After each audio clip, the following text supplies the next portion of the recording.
শুকনো লঙ্কাটা দিয়ে দিলাম, আদা রসুন দিয়ে দিলাম, ধনিয়া দিয়ে দিলাম, 1 চামচ জিরা দিলাম।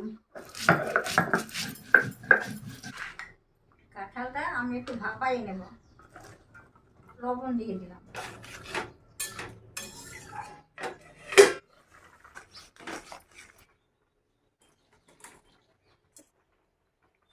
অল্প হলুদ দিয়ে দিচ্ছি। তেলটা গরম হয়ে গেছে, আমি এখন আলুটা দিয়ে দিলাম।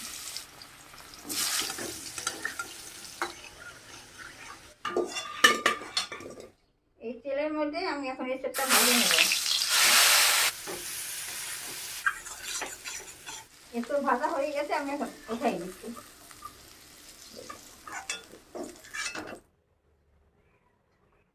তেজপাতা দিলাম, জিরা দিলাম, পেঁয়াজটা দিয়ে দিচ্ছি।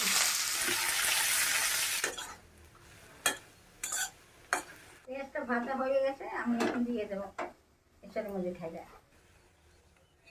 আমি এখন একটু কাঁচা পেঁয়াজ দিয়ে দিচ্ছি, টমেটো দিয়ে দিচ্ছি, বাটা মশলাটা দিয়ে দিচ্ছি, লবণ দিয়ে দিচ্ছি, হলুদ দিয়ে দিচ্ছি, সরষের তেল দিয়ে দিচ্ছি। এবার সবগুলো আমি এখন ভালো করে মাখিয়ে নেব।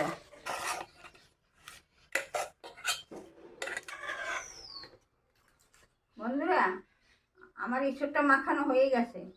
এবার আমি হালকা হিটে বসাই দেব। আমি এখন হাঁড়িটা গ্যাসে বসাই দিচ্ছি। অল্প জল দিয়ে ঢাকা দিয়ে দেবো, আস্তে আস্তে সিদ্ধ হবে। আমি এখন ঢাকাটা খুলে নেব, একটু গরম মশলা ছড়াই দিচ্ছি।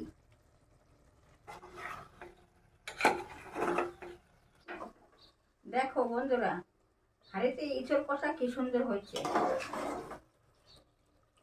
আমার ইঁচড় কষা হয়ে গেছে, এখন আমি নামাই নেব। আমি এখন একটু টেস্ট করে দেখবো কেমন হয়েছে।